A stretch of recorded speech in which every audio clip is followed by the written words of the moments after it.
बच्चों, स्वागत है आपका मेरे चैनल अनु हेल्पफुल स्टडी में।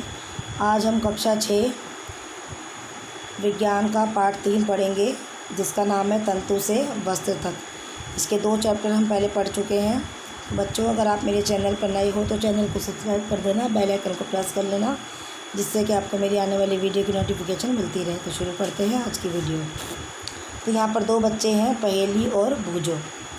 ठीक है, तो ये दोनों बच्चे जो हैं, इनके स्कूल में अपने स्कूल में आयोजित प्रतियोगिता थी जो आयोजित की गई थी, तो उसमें उन्होंने प्रथम पुरस्कार जीता था। तो वो इतने ज़्यादा एक्साइटेड थे, मतलब उत्तेजित थे कि उनको जो राशि प्राप्त हुई थी, उन्होंने सोचा अपने माता पिता के लिए वस्त्र खरीदते हैं। तो वो एक दुकान पर गए। वहाँ पर वो लोग कुछ उलझन में फंस गए, क्योंकि उन्होंने वहाँ पर अलग अलग वैरायटियाँ देखी। तो उन्हें कुछ को कन्फ्यूज़ हो गए थोड़ा सा। तो दुकानदार ने उनको कई सारी चीज़ें दिखाई, साड़ियाँ दिखाई, मफलर दिखाए।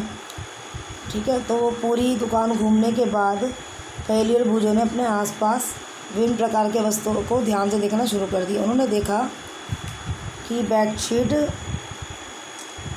जो है, इनकी बेडशीट की जो कंबल, पर्दे, मेजपोश, तौलिए, झाड़न, ये सभी अलग अलग प्रकार के कपड़ों से बने हैं। बेडशीट अलग बनी है, कंबल अलग चीज़ों से बने हुए हैं, तौलिए अलग तरह से बनी हुई है। तो ये विभिन्न प्रकार के कपड़ों से बने हैं। यहाँ तक कि उनके अपने बस्ते, बोरे भी किसी प्रकार के वस्त्र से बने हैं। तो उन्होंने इन वस्त्रों की पहचान सूती, ऊनी, रेशमी अथवा संश्लिष्ट यानी कृत्रिम के रूप में की। क्या आप भी इन वस्त्रों से कुछ पहचान कर सकते हो? तो वस्त्रों में विविधता। सबसे पहले तो अपने पास किसी दर्जी की दुकान का भ्रमण कीजिए, मतलब वहाँ पे घूमिए। तो वहाँ पे सिलाई के बाद जो कपड़ों की जो कतरन होती है, उनको इकट्ठा कीजिए। उसमें हर कतरन का स्पर्श कीजिए ऐसे करके, तो उसका अनुभव कीजिए। तो दर्जी की सहायता से उससे कुछ पूछिए कि कपड़ों पर सूती, तो रेशमी, ऊनी, संश्लिष्ट के लेबल लगाने का प्रयास कीजिए।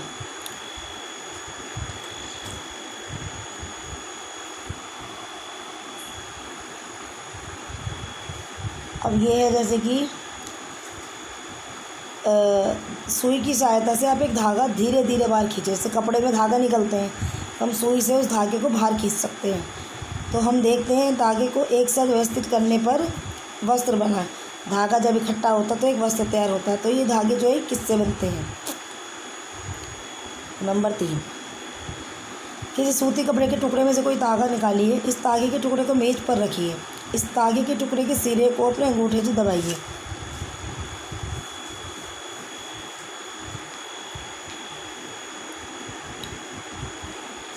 सुई में धागे को पिरोने का प्रयास करते हुए भी आपने ऐसा परीक्षण किया होगा कि कई बार धागे का सिरा कुछ पतली लड़ियों में पृथक हो जाता है। ऐसे होने पर धागे को सुई के नाक से गुजरना कठिन होता है। तो ये जो लड़ियाँ दिखाई देती है, ये अधिक पतली लड़ियों से मिलकर बनी होती है, जिन्हें हम तंतु कहते हैं। तो वस्त्रों धागों से मिलकर बनते हैं। जो वस्त्र, जो कपड़े होते हैं, वो धागों से मिलकर बनते हैं, और धागे भी आगे तंतुओं से मिलकर बने होते हैं। और ये तंतु कहाँ से आते हैं? लेकिन कुछ वस्त्रों जैसे सूती, जूट, रेशमी तथा ऊनी के तंतु पादपों तथा जंतुओं से प्राप्त होते हैं। जैसे सूती, जूट, रेशमी तथा ऊनी, ये तंतु पादपों तथा जंतुओं से प्राप्त होते हैं। तो इन्हें हम क्या कहते हैं? प्राकृतिक तंतु कहते हैं। जैसे क्वेश्चन बन गया, प्राकृतिक तंतु किसे कहते हैं? तो यहाँ से यहाँ तक हो जाएगा। रुई तथा जूट, मतलब रुई तथा जूट पादपों से प्राप्त होने वाले तंतुओं के उदाहरण हैं। तंतुओं के उदाहरण क्या हैं? रुई तथा जूट। ऊन तथा रेशम जंतुओं से प्राप्त होते हैं। ठीक है, ऊन भेड़ अथवा बकरी को कर्तिक ऊन से प्राप्त होती है। ऊन जो है वो हमें भेड़ और बकरी की कर्तिक ऊन से प्राप्त होती है। इसे खरगोश, याक तथा ऊँटों के बालों से भी प्राप्त किया जा सकता है। तो रेशमी तंतु रेशम कीट कोकून से खींचा जाता है। हजारों वर्ष तक वस्त्र निर्माण के लिए केवल प्राकृतिक तंतुओं का ही उपयोग होता था। पिछले लगभग 100 वर्षों से ऐसे रासायनिक पदार्थों जिनका स्रोत पादप अथवा जंतु नहीं है, से तंतुओं का निर्माण किया जा रहा है। इन्हें हम क्या कहते हैं? संश्लिष्ट तंतु कहते हैं। अगर आएगा संश्लिष्ट तंतु किसे कहते हैं? तो यहाँ से आ जाएगा, ये यहाँ से आ जाएगा। ठीक है, तो पॉलिस्टर, नायलॉन और एक्रिलिक संश्लिष्ट तंतुओं के कुछ उदाहरण हैं। तो ये संश्लिष्ट तंतुओं के उदाहरण अगर बताने होंगे तो आप ये बता सकते हैं, पॉलिस्टर और नायलॉन। अब कुछ पादप तंतु। रुई। क्या आपने कभी तेल के लैंपों के लिए बत्तियाँ बनाई हैं? तो इसके लिए देखो, एक रुई लो और इसे पृथक करो, अलग करो। इसके किनारों को देखो, क्या ये कपास तंतुओं से बनी है? और ये रुई कहाँ से आती है, कैसे उगाया जाता है इसे? तो कपास के पौधे वहाँ उगाए जाते हैं जहाँ की मृदा काली तथा जलवायु उष्ण होती है। तो क्वेश्चन आ जाएगा, कपास के पौधे कहाँ पे उगाए जाते हैं? तो कपास के पौधे वहाँ उगाए जाते हैं जहाँ मृदा काली और जलवायु उष्ण होती है। तो क्या आप ऐसे कुछ राज्यों के नाम बता सकते हो जो हमारे देश में कपास की कृषि की जाती है? तो कपास पादप के फल लगभग नींबू की माप के होते हैं। पूर्ण परिपक्व होने पर बीज टूटकर खुल जाते हैं तथा कपास तंतुओं से ढके बिनौले को देखा जा सकता है। क्या आपने कपास का खेत देखा है? साधारण चयन कपास बालों से कपास को हस्त चयन द्वारा प्राप्त किया जाता है। इसके पश्चात कपास से बीजों को कंकन द्वारा पृथक किया जाता है। इस प्रक्रिया को कपास ओटना कहते हैं। कपास ओटना किसे कहते हैं? यहाँ से आ जाएगा। तो कपास ओटने के लिए आजकल किसका प्रयोग किया जाता है? मशीनों का प्रयोग भी किया जाता है। वैसे तो ये हाथों से ओटी जाती है, लेकिन आजकल क्या है, मशीनें भी हम यूज़ कर लेते हैं।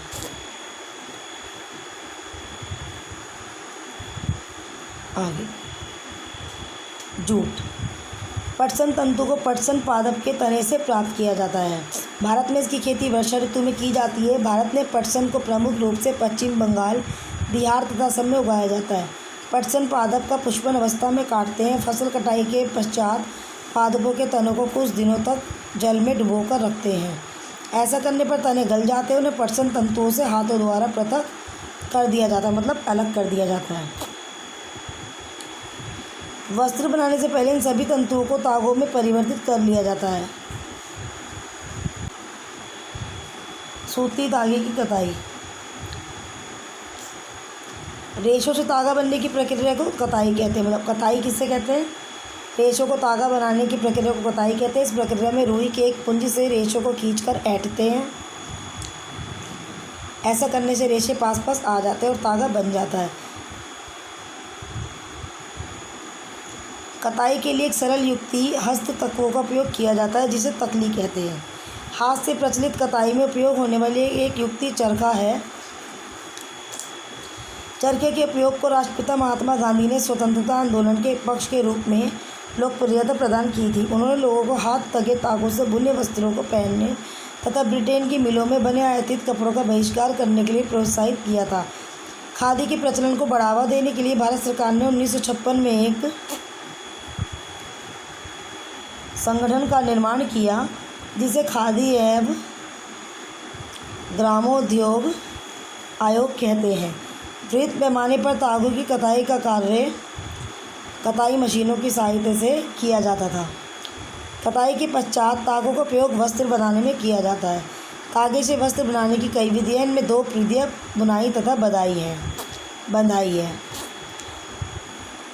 बुनाई वस्त्र तागों के 2 सेटों, जिन्हें एक साथ व्यवस्थित किया जाता है, से मिलकर बनते हैं।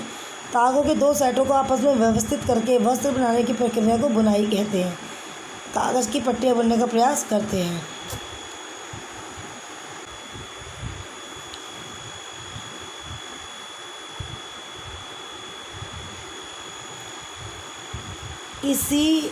इसमें दिखाया गया है कैसे बुनना है। पट्टियों के बुनने के पश्चात का नमूना भी दिखाया गया है, ये रहा, ठीक है। और ये बुनने का भी दिखा रहे हैं इसमें। तो इसी ढंग से तागों के 2 सेटों को बुनकर वस्त्र बुने जाते हैं। तागे वास्तव में कागज़ की पट्टियों की तुलना में बहुत पतले होते हैं। वस्त्रों की बुनाई करघों पर की जाती है। करघे या तो हस्त प्रचलित होते हैं अथवा विद्युत प्रचलित होते हैं। अब विशेष प्रकार की बुनाई। तो एकल धागा जो होता है लगातार खिंचता चला आता है तथा वस्त्र उधड़ता जाता है। मोजे और बहुत सी अन्य पहनने की वस्तुएं ऐसी बुनाई द्वारा बने वस्त्रों से बनाई जाती है। इस प्रकार की बुनाई हाथों से तथा मशीनों द्वारा भी की जाती है। दोनों प्रकार की बुनाई का उपयोग विभिन्न प्रकार के वस्त्रों के निर्माण में किया जाता है। इन वस्त्रों का उपयोग पहनने की विविध वस्तुओं को बनाने में होता है। मतलब इन वस्त्रों का जो उपयोग हो पहनने की विविध वस्तुओं को बनाने में होता है।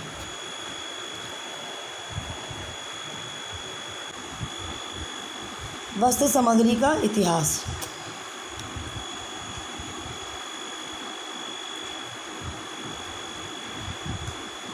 वस्त्रों के विषय में पूर्व प्रमाणों से ऐसा प्रतीत होता है कि प्रारंभ में लोग वृक्षों की छाल, बड़ी बड़ी पत्तियों अथवा जंतुओं की चर्म और समूर से अपने शरीर को ढकते थे। कृषि समुदाय में बसना आरंभ के पश्चात लोगों ने पतली पतली टहनियाँ तथा घास को बुनकर चटाइयाँ तथा डालियाँ बनाना सीखा, मतलब टोकरियाँ बनाना सीखा। लताओं जंतुओं की ऊन अथवा बालों को आपस में ऐंठन देकर लंबी लड़ियाँ बनाई, इनको बुनकर वस्त्र तैयार किए गए। पूर्व में भारतवासी रुई से बने वस्त्र पहनते थे जो गंगा नदी के निकटवर्ती क्षेत्रों में उगाई जाती थी। फ्लैक्स भी एक पादप है जिससे प्राकृतिक तंतु प्राप्त होता है। प्राचीन मिस्र में वस्त्रों को बनाने के लिए रुई तथा फ्लैक्स की कृषि नील नदी के निकटवर्ती क्षेत्रों में की जाती थी। उन दिनों में लोगों को सिलाई करना नहीं आता था। उस समय लोग अपने शरीर के विभिन्न भागों को वस्त्रों से आच्छादित कर लेते थे। वे शरीर को आच्छादित करने के लिए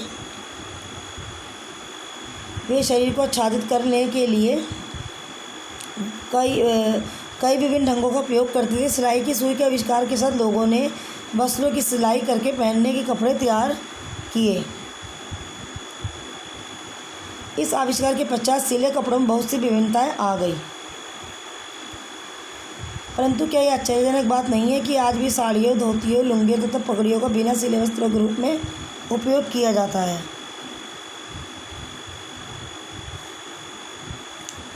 जिस प्रकार समस्त देश में खाए जाने वाले भोजन में अत्यधिक विविधता देखने को मिलती है,